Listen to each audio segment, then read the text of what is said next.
Bonjour tout le monde, comment ça va?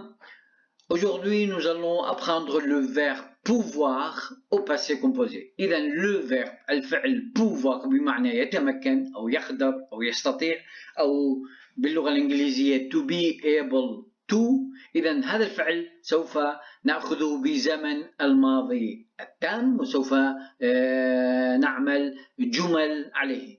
إذا فعل pouvoir هو من مجموعة الأفعال المجموعة الثالثة لتصريف الأفعال، ولكنه فعل هادئ ومريح وسوف يساعدنا كثيرا في تكوين الجملة في زمن الماضي التام.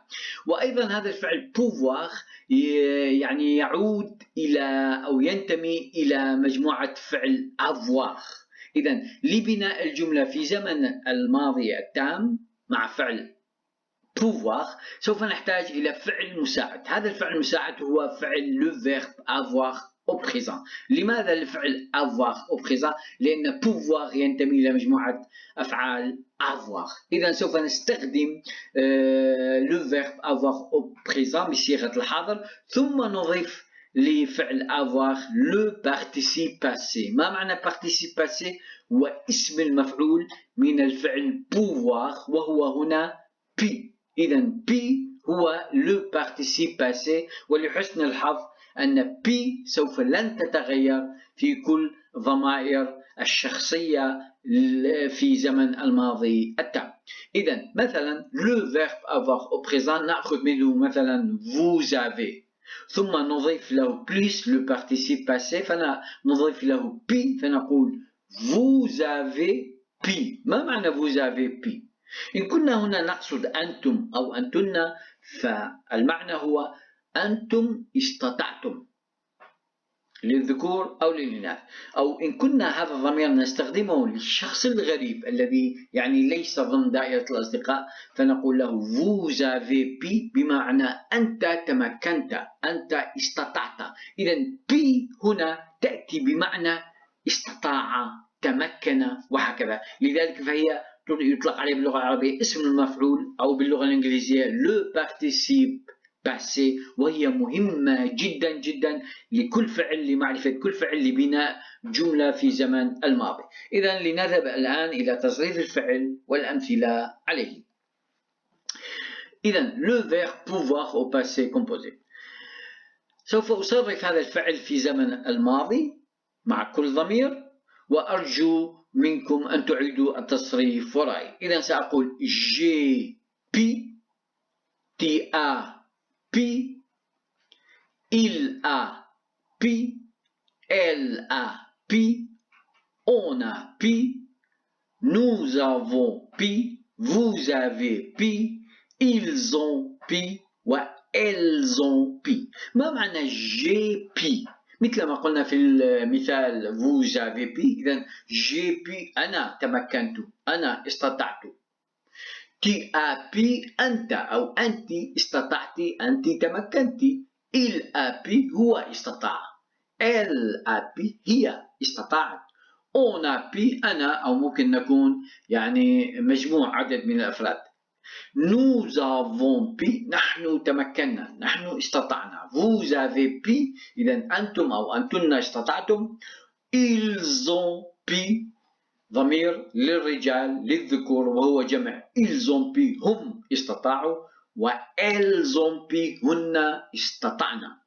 إذا لنأتي إلى الأمثلة لكي يعني نعرف كيفية استخدام هذا الفعل في صيغة الماضي التام. إذا j'ai pu أقول enfant j'ai pu réussir. enfant j'ai pu réussir. إذا وأخيرا تمكنت من النجاح، وأخيرا استطعت النجاح. enfant j'ai pu réussir. لاحظوا réussir إنه هو فعل في حالة المصدر، حالة الانفينيتيف. إذا هو غير مصرف، هو نزل هنا بالكامل بعد البارتيسيب باسي. enfant j'ai pu réussir. réussir. نذهب إلى الشخص الثاني tu as pu أنت وأنت استطعت. وعندنا هنا سؤال طويل نوعا ما فنقول comment tu as pu traverser les frontières. comment كيف tu as pu استطعت أنت أو أنت استطعت traverser عبور فعل نازل هنا بالكامل في حالة الانفينيتيف في حالة المصدر غير مصرف وبعد البارتيسيب باسي التي هي بي les frontières هي الحدود. إذا معنى جملتنا أو سؤالنا هو كيف استطعت أو كيف استطعت أنت اجتياز أو عبور الحدود traverser. إذا comment tu as pu traverser les frontières. نذهب هو استطاع أو هو تمكن إلى بي فنقول il a pu changer sa vie pour le mieux. إذا il a pu changer هو استطاع ماذا استطاع changer. إذا الفعل هنا في حالة الانفينيتيف غير مصرف نزل مكانه بعد البارتيسيب باسي بي changer غير يغير. إذا هو كيف استطاع هو أن يغير sa vie حياته sa vie la vie اسم مؤنث إذا حياته هو sa vie pour le mieux نحو الأحسن. إذا changer sa vie pour le mieux يكاد تكون هذه عبارة جملة متكاملة تغيير الحياة نحو الأفضل أو الأحسن pour le mieux نحو الأفضل. نذهب إذا هي elle a pu هي استطاعت فنقول elle a pu apprendre l'allemand dans une année. إذا elle a pu هي استطاعت ماذا استطاعت apprendre تعلم الألمانية dans une année. إذا dans une année في سنة واحدة. إذا هي استطاعت تعلم اللغة الألمانية في سنة واحدة. Elle a pu apprendre l'allemand dans une année. نذهب إلى on a pu ممكن نكون أنا استطعت أو نحن استطعنا فأقول on a pu aller toujours plus loin. لاحظوا هذا التعبير toujours plus loin. plus loin تأتي بمعنى لو ترجمنا حرفيا يعني ذهبنا بعيدا. plus loin هو البعد. إذا plus loin. إذا on a pu aller toujours plus loin بما معنى يعني استطعنا أو أنا استطعت دائما المضي إلى الأمام التقدم إلى الأمام.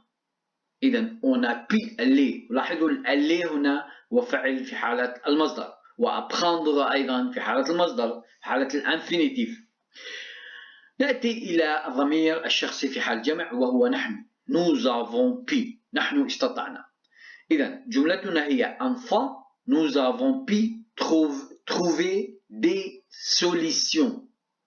إذا enfin وأخيرا nous avons pu استطعنا trouver إيجاد des solutions الحلول. ما معنى des solutions بما معنى الحلول وهنا يعني الاسم هو بحالة الجمع des solutions. نذهب إلى الضمير الشخصي في حال الجمع الثاني وهو vous avez pu أنتم استطعتم أو أنتن استطعتم استطعنا أو الشخص الغريب الذي لا نعرفه ممكن نستخدم معه فنقول au moins vous avez pu réaliser vos rêves. لاحظوا يعني جمالية هذه اللغة وقوتها في اللغة الفرنسية. نعيد لها. إذا au moins vous avez pu réaliser vos rêves. au moins بمعنى على الأقل. يعني عندما نريد أن نؤكد لشخص ما فنمدحه فنقول على الأقل vous avez pu استطعت réaliser تحقيق. لاحظوا الفعل هنا بحالة المصدر في حالة الانفينيتيف vos rêves أحلامكم. إذا كنا هنا نقصد نحن هنا في جملة نقصد أنتم أو أنتن نقصد أنتم أو أنتن. إذا au moins vous avez pu réaliser vos rêves. على الأقل أنتم أو أنتن استطعتم أو استطعنا تحقيق أحلامكن أو أحلامكم. لو كنت أستخدم هذا الضمير الشخصي لشخص واحد غريب ماذا سيتغير في الجملة؟ سوف نرى. إذا نقول au moins vous avez pu réaliser votre rêve. إذا بدل vous التي تعود لفو سنقول votre غيف، حلمك أنت، ونرفع الاس من الغيف، إذا سوف تكون بدون اس. votre غيف، لو كنا نقصد الشخص غريب واحد نتحدث معه. نذهب إلى الضمير الشخصي للذكور في حال الجمع وهو ils ont pu، هم استطاعوا. ماذا استطاعوا هم؟ نقول non ils n'ont pas pu. هنا لم يستطيعوا، هي جملة منفية. جملة منفية. non ils n'ont pas pu finir le travail. إذا non كلا، ils n'ont pas pu لم يستطيعوا finir. لاحظوا الفعل هنا in infinitif موقعه بعد الparticipe passé pi le travail. إذا non ils n'ont pas pu finir le travail. كلا لم يستطيعوا إنهاء العمل. نذهب إلى هن. استطعنا ونقول elles ont pu، هن استطعنا. elles ont pu ouvrir un autre restaurant dans cette ville. إذا elles ont pu، هن استطعنا. استطعنا ماذا؟ ouvrir، افتتاح un autre restaurant، مطعما آخر dans cette ville، في هذه المدينة. ونحن أخذنا cette، ce، cette وset للمؤنث كاسم أو اسم إشارة. إذا cette ville. إذا elles ont pu ouvrir، استطعنا افتتاح un autre restaurant، مطعما آخر dans cette ville.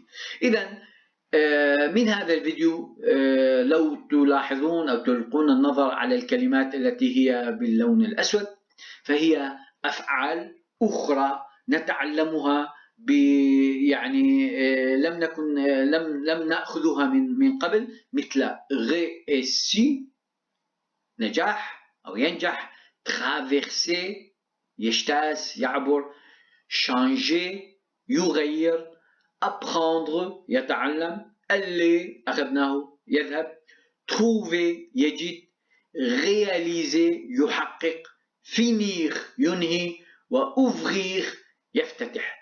إذا هناك حوالي 2 4 6 8 9 8 أفعال ما عدا اللي تعتبر أفعال جديدة علينا، وهنا استخدمناها كحالة المصدر.